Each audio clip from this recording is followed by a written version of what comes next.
I'm just gonna assume it's we're live. Welcome to Nerdarchy for Nerds by Nerds. I am Nerder Doug, and tonight I am hanging out with this nerd. Sure, maybe. Woo-woo. You have to go opposite usually. Nergus Dave. What's up, my man? Not much, and tonight we are talking about evil. This is the topic of discussion, or the broad strokes of what will frame our nightly discussion about. Cannot go wrong with evil. No, we were frankly shocked that it was not on the list of topics that we have, and I did point the right way. Woohoo! Woo. Did you just see it? Or did someone tell you? No, it was the delay on the thing. I popped over there to check it out. Nice. Yeah, you just have to go. You have to go the opposite, I believe, and that is the correct way to go. Yeah, I don't know. I've only done it 100 times, but I get confused and wigged out when we do it when it's when we're shooting videos now remotely. oh yeah, for sure. And I'm kind of It's like, which one is it now? it's kind of its own evil. It is. I realized that I was becoming too much of a beard twirling evil villain, so that's why I shaved today. I don't know about you, but I just always wind up like pulling at it and everything when I'm sitting around, and it just gets on my nerves after a while. So I was just like, So right now, and actually, my beard is kind of jacked a little okay. because my wife had cleaned it up for me, and she like bloop, one side, right, and I didn't say anything to her because the one side is off a little. I'm like, no way, because if you start trying to fix it, it'll just get lower and lower and lower, and it'll be like, that's it, mutton chops. That's how you get mutton chops. Do you want mutton chops? That is the fun thing. If you do ever shave, you get a few minutes where you can really play around. I had mutton chops and a big bushy mustache for a minute, and just messing around with the clippers. It's like you get to play Mr. Potato Head with your face. Yeah. So I'm gonna answer the burning question of the week as to what I am drinking this evening, and it is a coffee concoction with caramel flavoring. Well, not caramel flavoring, actual caramel in it. Oh, is that a burning question? I totally missed it. I'm trying to make it into one each week when I'm on. Because a few times in a row, people would ask what I'm drinking. It was usually kombucha or something like that. So I'm trying to build hype for what I am drinking as being the operative question of the week. Oh, gotcha. I'm always be hustling. Octothorpe. Hey, did you know that hashtag? What it's the actual term for it is called an octothorpe. Octothorpe. Yeah, so octothorpe. Always be hustling, y'all. I did not know. I did not know that. So this is our second live chat, the first day of our second week at Nerdarchy Live, which I'm super excited about. I think it's just a whirlwind of possibilities here. Yeah, I mean, there's going to be a little bit of growing pains as people kind of like realize and figure out that we are now that it's a thing, right? That that this content is over here on this channel. So if you guys can share out to your favorite social media, that would definitely help us out. If you haven't subscribed yet, subscribe, and click the notification bell so you can find it when we do the live stuff. Mm-hmm. I know. Yeah, we had a pretty awesome first week. Oh, sorry, were you gonna say something? No, I was just gonna say, I wonder if some people don't even realize it's a different channel and they just kind of find a link somewhere as a wander over. Isn't that's the beauty of Nerdarchy though too? Like we always say, whenever we're on something and we're plugging or whatever, it's like just Google Nerdarchy, you'll find us. Although finding Nerdarchy Live is not nearly as easy as finding Nerdarchy. I can tell you that much. Not yet, anyway. Someday it will be. Mm-hmm. So, we're going to do the live chats over here that we've been doing and this stuff that we're doing like right now. And tomorrow we're going to start up something a little bit different. We're going to do our second stream game. I forgot. Ted did the RPG Crate game on Friday. So you can check that out. And then we're going to do something tomorrow night. Can we say the name? I think so. Yeah, why not? I mean, yeah, sure. Yeah, well, this is our Nerdarchy team game that we do each week, and we rotate who the DM is. And right now it's Megan R. Miller, our beloved team member, and the campaign is called Those Bastards. It is. So It's got an overlay and everything. yeah, so we've been playing this game for a little while, and this game actually started at a convention. It was That's right. it was like one of the first times we were all together in the same place. Was it the first time we met you in person? No, the first time I met you, Ted, yes, and Nate, but I met you at Origins Origins and Gen Con, and we did some things, 2017. and we definitely did some things together. Mm-hmm. Um, Prior to that, right? So Right. Oh yeah, yeah, I just couldn't remember where that fell in the timeline. You know, yeah, if that was like the first time like I conventioned, kind of, or had we done the other things already? yeah. I had met you a few times, but Ted and Nate, that was the first time I met them in person. And we had met Megan in person also at Origins. Yes, that and that was super cool because we had been friends online for a while, but that was Mhm. the first time we actually got to hang out in person. We played some games, we did some cool things. So in this game, we are all half siblings. We all have the same father, who we don't know who he is, and we all share a birthmark in the shape of this constellation, which has gone missing from the sky. So it's been pretty fun, and we decided we got this live channel, and why the hell not? One of the things we actually I've put it out to the community several times in places is just what do they want to see on this channel? I mean, it's a good home for a lot of things, and we can experiment with a lot of stuff that we might not have on the flagship channel because it might have like affected things in a negative way. But yeah, I'm looking forward to sharing gameplays and who knows what else in the live chat and all that stuff. But Yeah. to get the ball rolling for our topic, which is evil, like almost every topic we pick, my first go-to is like I'm just going to go to the source material and see what it says about it. And if you go to D&D Beyond, which is a great place to start, and just search evil and Mm-hmm. then filter it by compendium, you get a lot of alignment of creatures and stuff like that. But in just the first real meaty part that it's mentioned is on page 122 of the player's handbook under alignment. And I like that it defines, and I think this nuance gets lost a lot in the discussion out there. Let's see if you agree. It says alignment is a combination of two factors.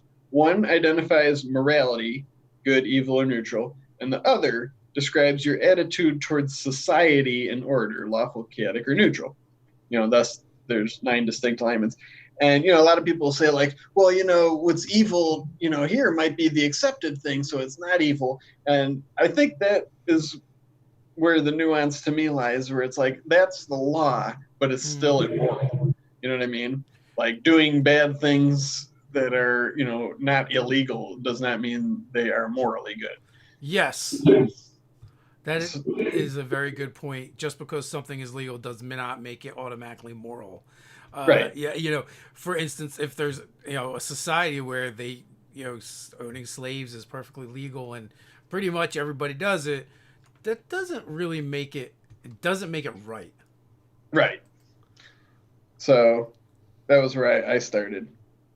But yeah, and obviously we've, I'm not trying to start like alignment discussion or anything. I'm talking about evil specifically. Mm. But in those kind of contexts, in this fantasy worlds or any RPG, no, not any RPG, but ones with like fantastical elements like that, supernatural things. They're just that represents like a force of evil. Like there's actively forces trying to you know create evil in the universe. So, I, evil as a concept, as a thing in the game, can be fun, but I feel like oftentimes it's more fun to have like those morally ambiguous villains, right? That aren't just evil, not far less black and white. Yeah, I guess I go both ways. I might lean more towards the other way too, because as a DM, I guess I like both, but I more often like antagonists are just like reprehensible, only Uh, because like I just get flustered and like the flap sweats and stuff when people start like trying to like rationalize things with the monsters and stuff. It's like just fight the damn thing, would you? Kill, murder my monsters, But please. but I do like, and this is actually came up in your masterclass world builders thing. I do enjoy sort of flipping the script, like so in that scenario, there was like an encounters with the vampire. And if people don't know, so Dave and Ted were guest, basically sort of like webinar called World Builders Masterclass. Is that what it's called? Circle of World Builders. Circle of World Builders. And they were given like sort of an adventure outline, and the job or the gig was to design and talk people through like encounter building. So instead of picking one and really digging down on it, we sort of like outlined the whole thing and like different approaches to like different kinds of encounters. And halfway through, there's an encounter with a vampire. It's an evil thing and whatnot. But it turns out like, well, the quest giver is like a slave trader, and there's a lot of morally ambiguous and evil things going on both sides. And I do like those situations where like the thing that seems like the main foe is bad, but they're not as bad as like something compelling them to do that, or something that they're opposing. And then it sort of makes strange bedfellows for adventurers, which that's a lot of fun. Yeah, I mean, that makes it more interesting. You know what? We're starting to get some feedback from you. You might need headphones. Oh, okay. It does make it kind of interesting when there's like kind of a gradient or different levels of evil. Yeah, it's good. It's good storytelling too, because it's like, well, I mean, on paper or in your head, you might think like, I'm going to play like a shining knight paladin, sort of thing who just destroys evil. But sometimes, like in the best stories, it's like, well, like I said, you make strange bedfellows. So what is the most evil villain you think you've ever introduced into your games? Boy, I don't know. I might have to think about that for a second. If you had something in mind, you can share yours while I'm contemplating. I know, so there was an early campaign we used to play. We played in AD&D, and then we moved it in the 3rd edition. And Ted's character was a undead slayer. I believe it was like a kit in AD&D originally. Probably, yeah. There was tons of those. And he was like a cleric ranger. Is this any better? Yes. Yeah, it's totally gone. It would like pop in and out anyway. And his character, was on a quest because the elven kingdom was overrun by ghouls, and the princess or queen, she was inflicted with this this curse. So he was questing to kind of solve the problem, and also it was done by undead. And like one of the villains I introduced really early was this necromancer in like flowing white robes and long blonde hair. And like I made him look like the opposite of what you would expect a necromancer, necromancer to look.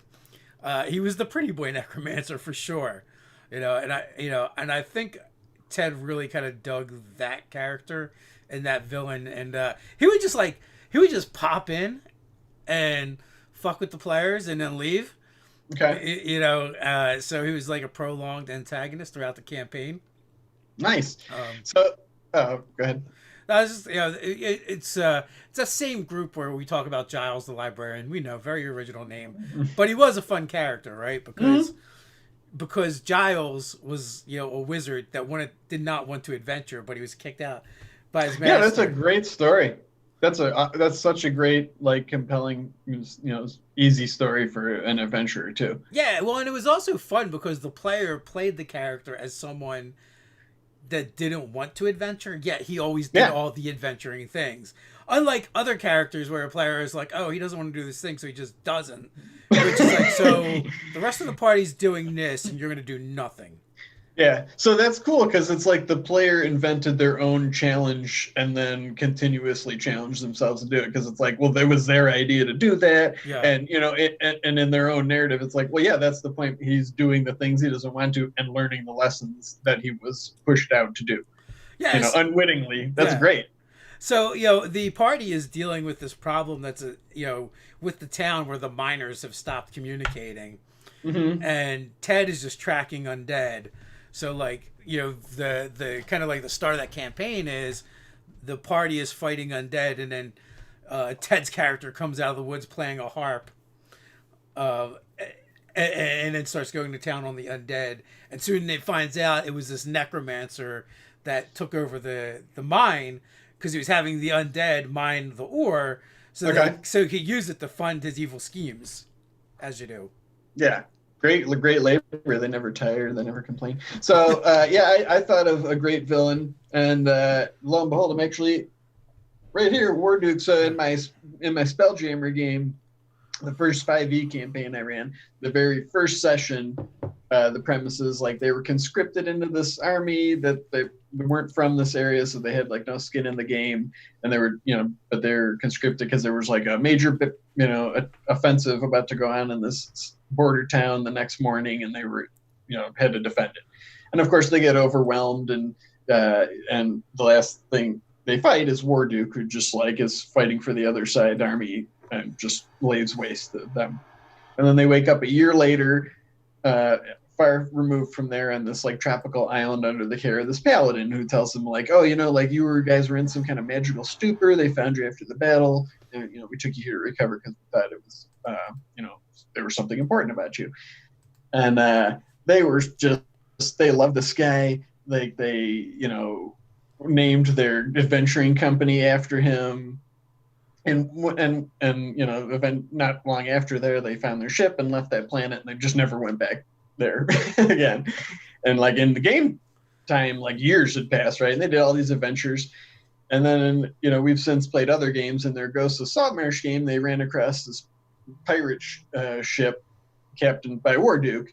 And this is a whole nother party and stuff, but it was like, on that same planet, because I like to play in the same universe. And they found out like he had been masquerading as a paladin named that guy, and he just shed his disguise and stuff, and he was back to himself. And it was like I used all the classic villains like Kelek and Fox Fingers and stuff like that, but they had killed all those guys, and the bad guys took on their identities, and they were like, well, these people were still alive, so they're probably connected to these artifacts that they wanted, and that's why they were caring for them. And they're like, well, instead of torturing them, we'll just make them think like, oh, we're the good guys and stuff.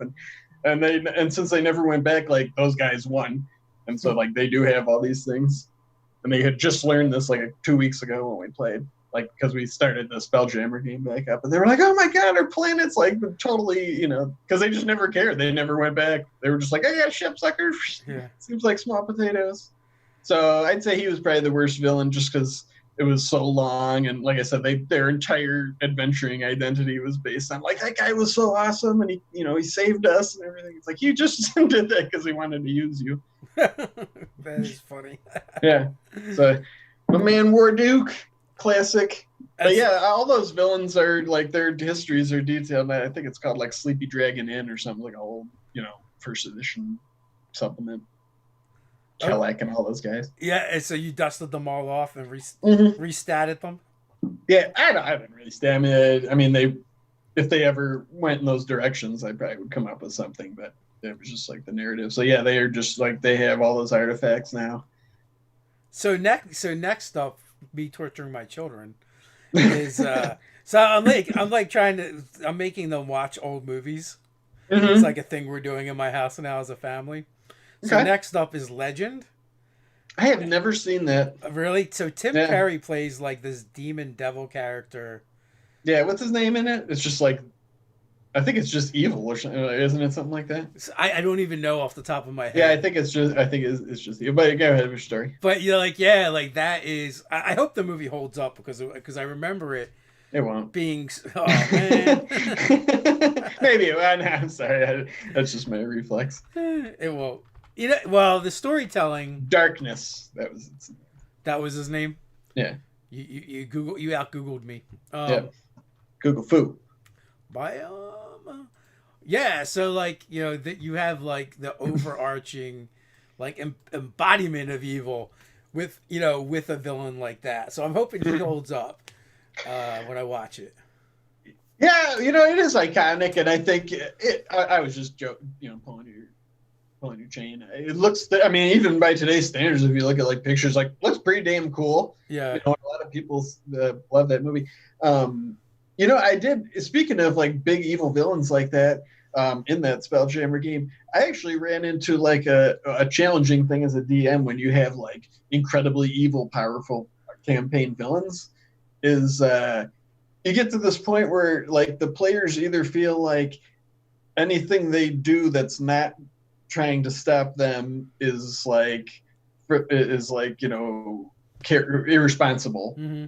or it's just like overwhelming. It kind of like you think of like old Final Fantasy games where like the first scene is like you with the king, and they're like, you're the warriors of light, you have to save the universe, and you're like, what? Like, and from them on, like, why aren't people just giving us free stuff because we're saving the world? You know what I mean? Yeah. So it's like, yeah, they either get shy away from it because it's too much in that regard. Where it's just like, what are we gonna do? Like the whole universe is threatened. Like we're just four people. It's useless. Why even try? I'm going home. Let's just go to the tavern. Well, in that campaign, they actually, because it was like nobody really believed that was going to happen, and they sort of like made allies with various like powerful individuals who like they kind of took it over for them. Like, yeah, we're taking care of that now. They still interact with them and stuff, but it's not like that's all they're doing. And they were pretty excited to pick it back up. And speaking of evil, so most of their, that whole campaign was based on the Rock of Brawl, which, in Spelljammer lore is like, the center of civilization sort of thing, right? But they're going to open a franchise at the seedy, opposite place like that, which is like on the far side of the galaxy. And so they're going to sort of like use their old characters, but make some new like franchise, people to run that and stuff and mix and match. So I think it's gonna be pretty fun. They're excited. But yeah, that place is just like a scum of a hive of evil. It's like it's run by like, whichever mercenary group is like, the toughest around and stuff. So for the Micro Celebrity game, the game with the Gobblos, Mm-hmm. the Gobblos' backstory was they were circus performers, but their circus troupe got wiped out. Okay. And it was all like monstrous humanoids. Okay. So there was like kobold clowns, and the lion tamer type character was a gnoll. Okay. A bunch of different things. So they were wiped out. They escaped. Well, one of the things I did in one of those adventures is I had their circus troupe come back into town. But none of them would acknowledge the Gobblos that they traveled with. And then was the first thing that was weird. The second thing was, supposedly they were all dead. Yeah. Right. That's what I was thinking. But they were. So they were all dead, but they were glamored. Oh, wow. That's pretty sinister. Yeah, so they had to fight them, and they had, I came up with a ringmaster, and that was kind of like a fun thing to kind of introduce. And they like didn't want to re-kill them, so it's like the kobold clowns zombies. They like buried them up to their necks. Jeez.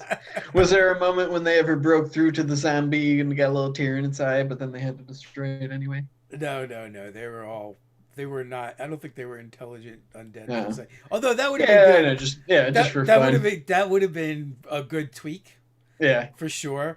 So, and one of the characters, Torg, I never got to delve into his backstory, but I so wanted to because, so his backstory was his wife and kids were killed in an attack on the town where he was one of the town guards or like even a captain. So, they were killed on the other side of the town from where he was posted. So he murdered the guy that was in charge of the soldiers on in that area. This is a player character backstory? Yeah. Okay. So he cut him down and blamed him for the death of his family. So I always wanted to bring back that guy that he murdered. As an undead? Is in some capacity. Or maybe not even an undead, maybe alive, but like, come up with why he's alive now. Well, there's a compelling narrative in the if you think about like sort of the wake that player characters can leave sometimes might be evil. They sort of have that comic book superhero quality where like, well, where they hang out, things tend to escalate pretty quickly, right? Yeah. So it's like, you think like, well, somebody survived that attack on the town, like maybe they spend their whole rest of their life like training to take down the people that just caused their village to be destroyed and then just moved on to the next adventure, like, is that evil? maybe.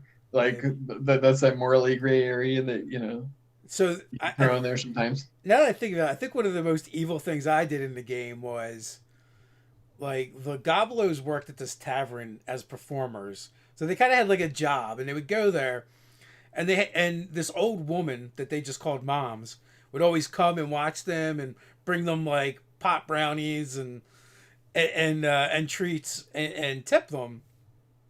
Eventually took them in to her house because like her husband and her sons had died um exploring. Okay. So she was kind of crazy and delusional. So she kind of replaced her family with the Gobelos Okay. and brought them in. And because they're goblins and they're little, she perceived them as being like her children. But she definitely had moments of lucidness where she's like, she knew what was going on, but was still kind of okay with it. Mm-hmm. Um, I had her die of old age. And then, Well, that's not evil. and then, well, it was because like she was a reoccurring NPC for years, and it was like there was no one the event, there was nothing to avenge, there was no like fixing the problem. She just got old. And Oh, died. you mean like you felt evil as the DM? For Yes, doing yes. that. Oh. Okay. And then the Goblos inherited her estate. And Oh yeah, didn't they build like a dungeon beneath it and stuff like that? that was one of the things they were working on. They were building a dungeon for adventurers to adventure in. Nice. I guess the more I think of it, where I do more than I thought. Like what I was saying earlier, because like yeah, a lot of just evil things that have occurred in my games are just innocuous things. Like somebody just lied to the heroes, and they just took them at their word and did terrible things, because they just were duped. Right, like so that's like even a more kind of evil when you trick people and like deceive them. It's like that's a very insidious kind of Casual evil. yeah, but like I mean like one of their bigger villains was just like some guy that owned a mining company that was like on the other side of this resort asteroid Yeah. that they stopped at, and there was like some Dwargar that had bought like mining rights, and they were just they're Dwargar, so they were doing really good, in mining, and it was threatening that guy's business, and he just took like they were like, yeah, I want to look and see if there's any like jobs to be had, while they're out doing whatever. And I was like, oh, okay, this, the guy just explained like, yeah, these Dwargar are up to no good. That blah blah blah. Somebody needs to put a stop to them. And they're like, oh, okay, and they just like went right then and there and like started, fighting their way into the everything. It's like they didn't even verify anything. They had rights and mining deeds and stuff like that. Well, that made it much easier for the villain anyway. So yeah, was that guy evil? Sure, or just an opportunist? Or maybe your players were the evil all along. Yeah, I would think like, oh, that's insidious, but it's like I do that all the time, so I guess that's on them. Why don't they understand that this is what's going to happen? Yeah. Who knows? Yeah, my first DM, he was so evil. Maybe not as monsters or villains so much, but he was like there was definitely like. I got killed by a werewolf, so I came back. So we had my character come back as a werewolf, and played that character for a little while. But then, we were getting overwhelmed by. We might have been even in the Temple of Elemental Evil. I seem to think. Oh, awesome adventure! Yeah, but we were getting trashed, so we had like a party of NPCs help us. Okay. Right, and it's kind of a trope that I don't like as a DM because it's lame. When you have to have like them save them, when you have to save your players, but he did that, and then like they had a cleric and they're like, "Hey, you want me to heal you?" I'm like, "Yeah, I'm pretty hurt," and he's like, "Cause wounds, died." Oh, wow! I just died. Wow, man! Wow! And that was not the first time. That is freaking evil. It wasn't the first time. Another time I had a character that died. Boy, that's got to be like the easiest shtick for an evil cleric, though, too, that wants to cause wounds. It's like, oh, cleric, can you heal me? It's like, sure. Let me just put my hand on you. Like, what are you doing? Wounds just start exploding. Yeah. Yeah, that's such a gross spell to me. It just sounds nasty. It's not like, it's like you can burn people, or I mean, even like hitting with acid, but it's like you're just making wounds appear on them. It's like, Yeah, I just gross. in my mind, in my head canon, I don't know if this is how it works or not. You touch someone and just the flesh like erupts into a wound, Yeah, I mean, it rips just open. splits open. It's like The Yeah, Thing, like that movie, the John Carpenter's The yeah, Thing, yeah, where it's just yeah. like just people split. Oh God, it's just repulsive just thinking about it to Yeah, me. it's just nasty. So that was the first time he pulled that on me. Another guy, it might have been, Man, and then I had another character that died, got reincarnated, came back as an ogre magi, just super cool, playing a wizard yeah, ogre those magi. reincarnation charts in earlier editions are pretty awesome. But so like that character was like questing for spell books, Uh, and one of the spell books I was looking for was in Darkhold, so I was scrying on Darkhold and Forgotten Realms, and apparently they do not like it when you do that. So he had them like come and capture me and knock me out okay. and chain me down to the stone slab. Jeez, man. Pardon me. And then they're like, we're gonna have to punish you for what you did, and we're gonna cast a geese spell on you, so that you do so we know that you're gonna do what we tell you to. Okay. And I was like captured, like there was no escaping and surrounded by dark evil wizards. So what are you gonna do? I'm like, all right, well, you know what? At least I get to still play my character, but I guess I'm gonna be working for these guys now. Okay. And no, he cast. What did he cast? Imprison. Man. Yeah, Yeah, you've had some evil DMs. same DM, same DM. Mm. But so it's like, yeah, talk about trust issues. Yeah, for real, man. Well, that's probably why, like me, you don't really get super duper attached to characters too much. Yeah, I mean I mean, that's good I advice. enjoy my characters, but It's good advice. Don't get too attached to them. well, I mean, I think obviously we think a lot about D&D, and not only like the crunchification of it, but just like what does it mean and how do you play games and all that kind of stuff. And like, when that comes up, a lot of times people are like, well, I want it to be like an exciting death or whatever, or have meaning for the story. But it's like, the story continues. So when your character, the next character can pick up that story and add something else to it, like where it can make it have more meaning. So that was kind of a tangent, but I just don't care about characters dying that much, as I suppose. It does, I like Sometimes to make new ones, and it's fun to I never feel bad. Like when we almost TPK'd just a couple weeks ago in that we game. have TPK'd. Yeah, I was sure that was going to be a TPK. I thought it was going to be too. And it's like, it happens. Whatever. For a moment, I thought I was going to escape, but no. Yeah, that nat 20 on the death save. That was pretty. That's like one of the best feelings in D&D, right? I think When that's you're like, the I mean, first the time. chips could not be more down. That was the first time it ever happened. I mean, in the long run, it didn't pan out. So we were playing a game, and Doug's character was paralyzed. My character Oh, I was long dead was by then. downed. I got just speared to death while paralyzed. Uh, Those guys are merciless. Ted's character had sleep cast on him.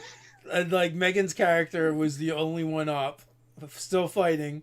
Yep. And my first death save, I couldn't believe it. Nat 20, jumped back up. And then you slew the person who dropped you. Yeah. So I had a couple good rounds.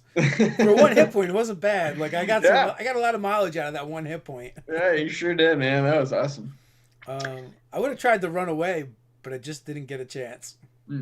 So we've had a question in the chat since we started. Yeah, I'm fairly certain it will make it to the stream, AJ. We're not exactly inundated with viewers or questions. But they ask, what kind of book do you think is being made now that we have 2 to 3 Understood Arcana subclasses for every class, and will the variant class features make it to publication? Yeah, I don't know. Like the variant class features, that almost feels like a Player's Handbook 2 deal, right? That doesn't Maybe. feel like the kind of products they've been doing. Yeah, the fun thing for me, is like I'd say we have our finger on the pulse more than a lot of people, right? I mean, that's what we do all day long. The worst part is I probably know and interact with at least one or two people that are writing on Yeah. that, but they can't talk about it. So, But and what's fun for me as just a player is I don't know what, and I like to be surprised, and it'll probably be something that I didn't think of. Although I totally called that Mythic Odysseys of Theros. So you did figure back then. that out, man. You sleuthed that shit. But it's just exciting the way, and I think of one of the first posts ever on the website that you wrote when fifth edition first came out. And like and like I remember the big marketing thing was like it was modular, right? Like they said that word a lot, and you were like you could just totally make new settings and games by just like I'm only using these backgrounds, like here's some new feats and stuff. So I mean, there's just endless variety as to what kind of book. I think they probably these things will be spread out over a bunch of stuff. I don't think like everything that they've had in UA will be in one book, but personally, I think there will be a Feywild campaigns adventure because there's a lot of Fey themed stuff, or maybe that's just wishful thinking. But I mean, think from everything from the Wild Soul Barbarian to that really cool Ranger. I forget what it was called, something Fey whatever Ranger. The Swarm. No, the one that was there was one you liked it a lot too, and I know what you're talking about. I have no idea what it was called. I mean, it was Fey something, but yeah, there's just a lot of those things, and I like that sort of fairy tale-esque thing, and it seems to fit with a lot of the products where like Mythic Odysseys of Theros is like to tell like epic godlike adventures, and so I can see that as being more like it's the fairy tale adventure source book. You think we're gonna get a L'Oreal Silverhand's guide to something or other because they did the dice, and maybe they just fell like behind on the product side of it? Maybe. I'd like to see another Volo's guide to the undead. Maybe. I mean, they sort of like meta mention it in Dragon Heist, but that would be fun. I don't know if that would. Well, I guess things like the Phantom Rogue. There was several like. I mean, they've done 2 to 3 UA subclasses for every. Oh yeah, I see for every class. Yeah. I mean, there's tons of them. I doubt they'll all be in one book. I did like the class feature variants a lot. That has like a player's handbook 2-ish, quality to it. And it also did a good job of fixing beast companions. I don't like that word, so I'm going to say it did a good job of offering an alternative option for people that want to play Beastmasters. Did a good job of making your Beastmaster. Hey, in those bastards, you've played a Beastmaster Ranger, and in other games too, several times, and I didn't see you complaining about him. I mean, Sheldon, that's the giant crab. I will say the DMs have been merciful. We just play different kinds of games. I think, especially interacting and playing a lot of stream games and online games and shorter sessions, they're just different kinds of games. So that's sort of like the default for us. So when you play with other DMs and different styles, those things don't work. Like, but we even in your home games, like you guys aren't super tactical. Even Ted's game, which is probably the most like tactical, I guess you would say, of any of your games. It's not like people getting out like measuring tapes and arguing about stuff, and like you're not pushed to the limit of resource management, right? No, I mean he's pretty. So. I mean he likes to have exciting set piece or just dynamic sorts of battles and that make good stories, but he's not like. We know Ted. He's not like calculating out all this stuff behind the scenes, like to make it, mechanically challenging to you guys.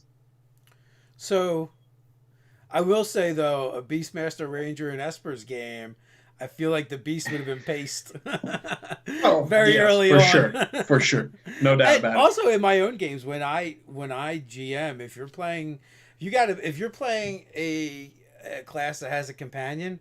And that companion does stuff, it's fair game. Like I will totally paste it. But that being said, like even in the game that I played with the Gobblers, one of them was a Beast Companion Ranger, or is, and I did the Beast Companions different. I upgraded them so that they actually had hit points, so that they could actually stay around. I like the idea of a Beastmaster Ranger.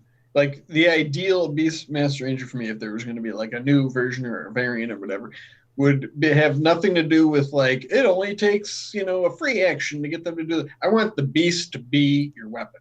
Like I don't like you should never be able to do anything. It's like if you have extra attack, the beast can do 2 attacks. Like if you know what I mean. Like it's all about you using the thing as your weapon. And, like more spells for it and stuff. Like there's very few buff spells, like, in the past editions, there was like Magic Fang and all this, large beast and all that stuff. I want that to be the weapon and juice it up too, so it wouldn't die. So generally, I don't mind the way it is now that much. I don't even care about the split actions. Like I said, I only have the one beef, and that is hit points. Yeah. There's other ways that the Beast Companion is actually very effective as far as making attacks and doing damage. All that it does okay. The lack of hit points is problematic, and then the other thing is if they have DCs for abilities, they're super low and they don't get any better. So like your proficiency modifier should probably be added to that. Yeah. And then the only other area is like kind of Hunter's Mark is bread and butter for the Ranger, but it's far less useful for the Beastmaster because the beast doesn't which is weird too, because you would think it would be like you're marking that thing for the beast to get. Yeah. You know what I mean? Hey, I don't know to spring this on you, but like, the topic is evil and this is ostensibly the Patreon chat and we are changing things slightly up. Do you want to talk any bit about that? Yeah, so we are going down a different avenue with the Patreon. And I wouldn't say it's not a huge change from what we've been doing on Patreon. But so we put out rewards every month for Patreon, and we're about to start our Dark Paths series, right? And it's more of like they're going to be separate I guess products, but they're going to all have kind of like darker undertones to them, a little bit grimmer, a little bit grittier, and a little more infused with evil than what we've done. So and they're kind of leading up to something that we're kind of foreshadowing something we're going to be doing closer to the end of the year as Nerdarchy, one of the things we're coming up with. So if you're a patron and you're paying attention to the rewards from July on, you might notice this underlying theme and the foreshadowing and the prelude to what's coming down the road. Yeah, and I'm pretty excited about it. The work that's being done behind the scenes on this stuff. I just had many deliciously juicy evil ideas yesterday on our weekly homework assignment that I was pretty excited to work on. So yeah, I'm looking forward to that. There was just a lot of exciting things coming up. Hey, do you want to talk about your snafu yesterday, and I'll grab that list for Ted's game? The snafu yesterday. Yeah, the thing you forgot to do yesterday with the fans that you just told me about. Now that you mentioned it. I guess like we've been doing so much stuff, and I double booked myself for a couple things, and this weekend was like just super busy. And we were supposed to do I was supposed to do a fan game yesterday. And I still needed to get some players for that game. And, usually when we're running low for players, I'll do it like the day before, or maybe 2 days before. Because usually we shoot over to the Patreon and be like, hey, we need some players. And like within like 5 minutes, I've usually got all the players that I need plus some. Well, I kind of forgot to do that, and I forgot that I was running the game yesterday. So it has been extended out. I'm gonna run that game this coming Sunday, 2 p.m. Eastern, and I still need like 3 players to join that game, and I'll probably be reaching out to the Patreon very soon to see if anyone's available for that. So 2 p.m. Eastern on Sunday, we'll be doing that. Yeah, so. I'm a little embarrassed too because like Saturday, most of the stuff I was doing was like fun stuff. It wasn't work stuff. I play a game Saturday mornings with James and Arcasa V from the Crafting Muse. Name dropping. Eugenio DM Jazzy Hands on Twitter, and think you can name drop your way out of it, huh? yeah. So, but Hey, so we you've got played that UFC. game Saturday mornings, and then we had the master class in the afternoon, which was put on by How to Be a Great GM, World Anvil, and Dungeon Fog. Yeah. So we did a thing on encounter building. So while you're making up for that for yesterday's game, Ted is the Nerdarchist in charge of the June fan one shot, and that is going to be on June 28th at 8 p.m. That's a Sunday. It's last Sunday of the month, and he. So do we give the names of the players? Oh, we got a giveaway winner too. Is that? Yeah, Are we so supposed you to get it? can. So the giveaway we're gonna do next week because Oh, okay. he can show off the stuff. All right. So we're just announcing the names of the players. with Yeah. that. All right, you ready? We got them here. Christopher Healy, Savage Bard, Kevin Klein. Wow, wouldn't that be cool if it was the actor Kevin Klein? Riley Towery Jenkins, Anthony Dunn, Octav Parakar, Kimosama, Corey Lemley, Vincenti Sal Sanchez, and Michelle Pullen. So Ted will be reaching out to all y'all, and I believe it's like the first 5 people to reply positively. Yeah, well, whatever he decides, basically. Oh, that's what I usually do. Yeah, so, and if you want to game with us, there's like 2 ways to do it. One is you sign up for the newsletter, and you'll like be instructed to sign up for a like secondary list that we don't email you from that list. It's just we use it to pick out our fan game people, as well as patron. If you're a patron of ours, you also get entered in, your name gets entered into the hat as well. And if you happen to do both, then you get 2 entries per month, and we just draw out 10 names, and the first 5 people to respond from those 10 people is generally what we do. That they'll be in the fan game. It's just a one shot, and we generally vary it up, and a lot of times we will run people through. Sorry, I got distracted by a comment. Yeah, go ahead. Yeah, and we'll run people through either Nerdarchy products or just make things up. I am like, Doug will always pretty much run you through Nerdarchy products. I am like 50-50 where I make something up or I run someone through Nerdarchy products. I don't know what Ted does. He makes up a lot of times. He'll share stuff that he did in posts, like if he made a monster or an encounter that he thought was cool or whatever. They're pretty neat. He did like the gingerbread gang around Christmas, which was pretty fun. Now, I must admit, I usually do the products for 2 reasons. One, I just spent all month like meticulously going through it and reading it, rereading it, so it's just like fresh in my mind. So, like, I feel like I, can just take their little cues from the thing and kind of go right. from there. You already know it. It's the hardest part of the adventure, right? Like, why is this guy doing this? Or like, who is this NPC again? So like, when you just read it that many times, I mean, I guess that's why people tell you to read through the adventures a lot. But that's that's funny. That's just like they always say, actors like the important, like, what's my motivation? If you know that, you're good. Like with NPCs or anything, creatures or whatever, even if it's just like a manticore, what's his motivation? He wants to eat horses and man flesh. Like, that's it. Like, so I guess we're allowed to talk about the thing now, because Nick was like, "Did you guys see the news about the castle? So about D&D and the castle?" Yeah, we kind of found out a couple of days ago, but we weren't allowed to talk about it yet. Yeah, it was embargoed. Yeah, actually, that's what I double booked yesterday. I was supposed to be playing the game, but I forgot to put it in my calendar, which I'm lost without my calendar, and then I had also put in a meeting with Ash and Cameron from D&D and a Castle. So, I ended up meeting with those folks and talking about, some different things that aren't really about the castle per se, more like the brand and what they're trying to do. Yeah, it stinks. It's unfortunate, but I think they made the right decision. Who knows what's going to happen and what's going on. I know it's not until September, but it's just really just uncertain times, and everything is like a crapshoot, right? So it's a bummer. But 2021, boom, be there. Yeah, probably do the thing.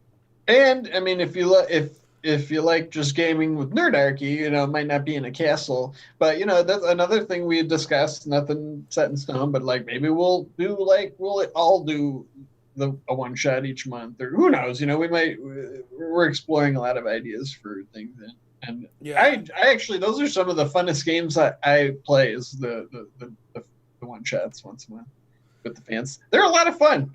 People are really into it, and I do enjoy like kind of previewing our products, and also it's like a little bit extra of play testing. We're like, just the other time, a lot of times it's like this should be mentioned like up here because they wouldn't, learning something like further in is moot or whatever, so like a lot of times I'll like move things around because of that. So we're going to be doing more gaming on this channel. We've got the Tuesday nights, 8 o'clock. We're going to be running games here. We're going to be running the Bastard series for a while with Megan. Mm-hmm. We're going to start that tomorrow, and then next week we won't be playing the Bastards. We're going to be doing a Maximum Apocalypse premiere game. Yeah, I'm excited to share that. I think that's going to be, you guys are going to have a real good time. That'll be me, Ted, Casey Mikado, the Dead Aussie Gamer, Eugenio, DM Jazzy Hands, and then Scott will be running us through it. So that's a great group. Yeah, it's gonna be a lot of fun. And I've played with everybody, and I've had a lot of fun playing with everyone. I ran a game for Casey at D&D in the Castle, one of the one shots, and she was a blast to play with. And she also ran Honey Heist. I feel like it was a very like maybe watered down version of Honey Heist. Have you ever looked at the Honey Heist game? It doesn't get much more watered down. It's like a page of half a sheet. Yeah, it might have been, but all I know is like no, that is the game. It was very impromptu, and there may or may not have been a lot of drinking involved. As these things happen. Yeah. I think you really might enjoy that game. Like that little slip of paper. That's the whole game. Yeah. And we played it with like 14 people. It was like it was definitely chaos and ridiculous. Yeah, it's a real fun game. I feel like she lightened the rules even more so than they were already light. And I understand it's a very rules-like game. Yeah. It was really fast and loose with the rules. That's all I'm saying. Okay. But when Honey's involved, the Bears are involved, Unicyclers are involved. This stuff is going to happen, and hats. Yeah, and there's a few other non D&D games that are sort of like percolating. I've seen discussions and various message things, apps that we have. Oh yeah, that's the other thing. Like we've been talking to the folks at Weave. I don't know what's going to come of that yet. I think we really need to get on a phone call and talk to them and discuss and see what they want to do. Yeah, Kyle's pretty approachable guy. He's super cool. They just launched like the beta version of so that game's like completely digital now. And it interacts with that. I got it up there. I don't have to reach up and get it. But Skynet. It interacts with Skynet. No, they have a storyteller screen, but there's actually like circuits inside, and I believe that it gives you like AR. Or maybe not now, but they're working towards it having like augmented reality things. But you can just like tap your phone on the actual physical GM screen, and it'll like load your thing up. Or there's just all kind of bells and whistles. They're crazy. They're like not only have like a cool game, but they're like doing all kind of like really innovative like digital things with it. It's pretty cool. Yeah. I think you'll like it a lot. It's very kind of simple rules, and just the way that the story and you make your characters comes together, like it's fun. You'll dig it. Yeah, I'm excited to play some different things. I mean, we had Adam Bradford on, and we talked very little almost D&D. Exclusively about Cortex RPG. Yeah, it was a lot about Cortex, so kind of curious to see what happens with that system. I mean, the Cortex system's had a lot of really great licenses and properties. Smallville, Marvel, Serenity. Not Firefly, Serenity, much different. Yeah, right. Because they're, for whatever reasons, the way the show and the movie work, they're like different properties or something. And he had mentioned they had some great licenses. I didn't say which ones, of course, but yeah, I'm super excited about that. What license would you like to see them get? honestly, and I have no insider information, so don't. This is just totally, speculation. I wouldn't be surprised if they just have like Disney, All of and all Disney. that entails. Yeah, it's a very So successful, powerful, cutting edge company with a great property and premise on their hands. so it's I gonna wouldn't be be surprised. Kingdom Hearts, Kingdom Yeah. Hearts the game, the RPG. So like, and Kingdom Hearts had like what, like all the characters in it, essentially all the different Mm-hmm. Disney characters. Maybe, man, And we'll but see. also, I mean, well, no, I mean, I'm talking Disney, like they own Marvel, they Yeah, own Star Wars, all that stuff. I don't know, man. We'll see. Yeah, Uh, that's my guess. I know we're supposed to be getting a press kit on that at some Plus, point. plus, Adam's just like a really smart dude, and he also loves those particular properties. So I wouldn't Yeah. be surprised if he was just like, and was like, I want to get Disney, so let's just do it. Like, let's make it happen. I mean, he's very, uh, you know, like, All the fandom wikis. yeah, that's my guess. Okay. I'm looking for, but what I love about that thing is you really hooked me when you can make your own game in the sense that like you choose what the stats are. I'm going to make a Mega Man game for sure. It's a, Mega Power. Got it right there. Blue Bomber, baby. Nerd. That's so, yeah. Proud of it. It's paying the bills, baby. It's paying the bills. Nick had a great point. Playing any game with friends is cool, even if not D&D. So true. And you say it all the time, Dave. It's definitely more about like just playing games with people you like to hang out with than what you're playing. Like you could play the worst game in the world if it's with your friends, and it's like, you'll have fun. Yeah, I mean, I'm excited that we just started a new game. We did the session 0 for it. Yeah. Saturday night. That was the other thing that we did Saturday. Was just like, What is it again? The Expanse? yeah, we're gonna be playing. Is the that Expanse. the game? There's a game like for the Expanse in particular. Yeah. Okay. Green Ronin did a really successful Kickstarter for it Okay. a couple years ago. So it was fun. It was fun because it's me, Ted, my wife, which is Ted's sister. Yeah, that's the first time he and Steph have ever gamed together. Yeah, it'll be this That's will be cool. the first time. And also, you folks might be familiar with Runehammer, Hankrin, Brandish. I don't know. We were still deciding what to call him because he's got a lot of aliases. So he's got a really cool YouTube channel. It used to be Drunks and Dragons, and now it's Runehammer. But he also is the creator of the Index RPG game. Oh, okay. I didn't know that. Yeah. So he moved from I've heard a lot of good things about that. the West Coast to Philadelphia. And so in theory, like we're putting together like this series of games. It's like once a month, I run, Ted runs, we get someone else that runs. And originally it was going to be in-person games. So we're still trying to reach out to people that are local to us. So Sure. when the apocalypse ends and we can all come out of our caves and get haircuts and then go play with each other, we'll be able to do it in person. And it's funny, he was like he totally Runehammer totally pulled the power move on the opening gambit of our session 0. Is like, guys, I might have to duck out for like 20 minutes or so because I'm having my motorcycle delivered, which did happen. Oh yeah. Yeah. He was having it delivered from the West Coast. It's his bike, and they drove it over, which was like it was like weeks late, and they kept like pushing it back, and now like they're delivering now, and there's like riots going all over the place, so they're trying to figure out where to go. Like that person that was making that delivery is like going through a pandemic and through riots, so like he had his own quest and adventure to come up with. So that makes me. I'm not gonna go into like any kind of like social commentary, but like thinking about like villains in our games, and like I often don't have like a lot of villains. I have like monsters and things to fight, and they're challenging.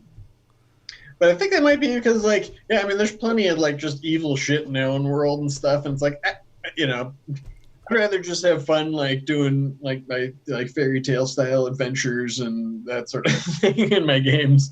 Yeah, yeah, I guess that's all I really want to say about that. But yeah, it's like there's enough. I don't want to think about evil shit and like even put myself in that because when you're the DM or whatever, it's like you have to think like that. It's like I don't want to do that. you just want to lean into the fantasy, Yeah, the yeah. escapism. It's like I don't need a Sauron for my game. We got plenty of that in real life. Yeah. Yeah, so, we did our session 0. We didn't actually play. We just did character creation and came up with a story on how our characters came together.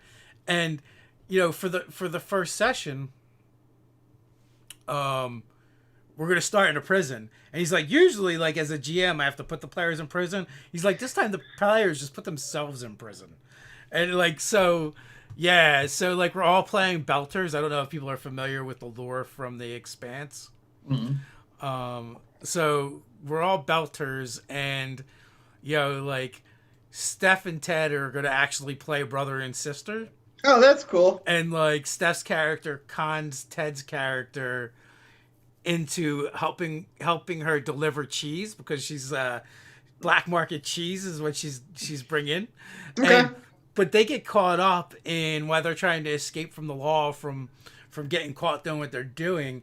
Me and Hank's character are OPA operatives, and we're hitting a military target. Except for we're there to paint the target with a laser so that they can fire the missiles at it. But a Mormon Sunday school bus gets in the way because in the Expanse world, the Mormons are building a world ship, right? A generational ship to take the Mormons out into space, into another solar system or whatever. And like so, like we're like, the premise is they were sending people out from Earth to come check out the world. Evil shit. Yeah, check out the ship, and the space school bus gets in the way. Oh, jeez. And we just see like this horrific stuff happen, and the other characters get caught up in it, and we're kind of using that as the arc, as like my character is the one that kind of convinced Hank's character to get involved with this stuff. And I'm playing my character as someone that was like raised by this organization, the OPA, and soldiering is all he's ever known, right? Or being a terrorist essentially is all he's ever known. But then he's confronted by like this like very real horrific act that actually harms civilians for one, and it's not a military target, and like kids are involved in stuff. So it's gonna be like a turning point for that character where he's like, oh, I don't want to do this anymore. This is what I signed on. I just want the belt to be free, and get the boot of the the Earthers and the Martians off of our throat. But I didn't want to kill kids. So for him, maybe being in prison is sort of like a redemption arc thing, huh? Yeah. That's cool. So. And we'll see. Then we'll see what James has in mind for us. Yeah. So we're right up to the time. We didn't really talk about evil, but that's okay. I felt like we talked about evil DMs. That's true. We did. Yeah, you're right. Some art. We did an awesome job. Best live chat ever. So if you are not a subscriber to this channel, please do. It's different than our regular channel, you might notice. And this is where all of our live chats will be. Gameplays. We have at least 2 gameplays lined up. One is 3. The Bastards game. Are you allowed to talk about that other one with the? Yeah, well, there are 2 regular loans. So like Tuesday nights, we got a gameplay. No, the other one. Yeah, I'm not talk about it, but I'm getting to that. Oh, so okay. Tuesday nights we have the Bastards going on, which we're gonna do it this week, tomorrow night, 8 p.m. Eastern time, and then next week it will be Maximum Apocalypse, but that's just a one shot in that slot, and then it'll be back to the Bastards, and then Thursdays in the afternoon. We haven't nailed down the time yet, but we'll have an afternoon game, and that's gonna be Daubers. Run by Daryl T. Jones. He's got a board game. Matter of fact, it is over there someplace. It's a board game called Daubers that he came up with. It's a lot of fun to play. Well, he's also has like some 5th edition content built around that as well. So that's what we're going to be doing Thursdays. I think this Thursday we're looking at doing a session 0. Oh, So cool. And then you'll be back tomorrow at noon on this channel with a new live chat revivified guest. yes, Like we do every weekday at noon Eastern. yeah. So we got some things going on over here. So you should come check it out. You should hit that subscribe button, hit that notification bell, and with that, until next time, stay nerdy. Stay nerdy.